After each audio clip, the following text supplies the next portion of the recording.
Boa noite. Em 2005, José Saramago publicou seu livro As Intermitências da Morte. Nesse mesmo ano, ele foi entrevistado sobre esse livro pela Folha de São Paulo. E lhe questionaram por que falar da morte com humor e como, do modo como foi feito, como uma história de amor. E Saramago, entre outras questões, respondeu: às vezes as pessoas vivem como uma espécie de enamoramento da morte. Levam a vida toda como que namorando a morte.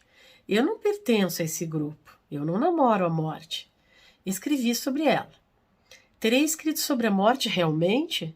No fundo, eu acho que não. Porque, em primeiro lugar, e isso parece bastante óbvio, escrever sobre a morte, no fundo, é escrever sobre a vida. Porque é desde o ponto de vista da vida que estamos a escrever sobre a morte.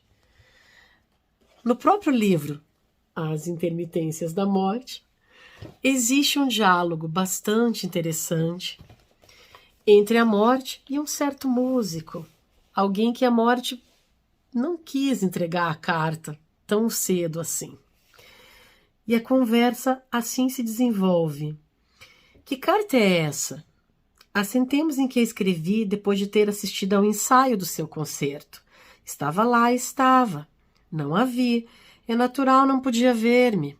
De qualquer maneira, não é o meu concerto. Sempre modesto. E assentemos não é a mesma coisa que ser certo. Às vezes sim. Mas nesse caso, não. Nesse caso, parabéns. Além de modesto, perspicaz. Que carta é essa? Ele pergunta novamente. Também a seu tempo saberá. Por que não a entregou, se teve oportunidade para isso? 2 oportunidades. Insisto, porque não a deu. Isso é o que eu espero vir a saber. Talvez lhe entregue no sábado, depois do concerto. Segunda-feira já terei saído da cidade. Não vive aqui. Viver aqui, o que se chama de viver, não vivo. Não entendo nada, falar consigo é o mesmo que ter caído num labirinto sem portas. Ora, aí está uma excelente definição da vida. Você não é a vida.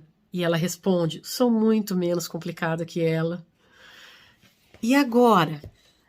Anos antes, Saramago já havia publicado uma coletânea de contos. Essa aqui, opa, o objeto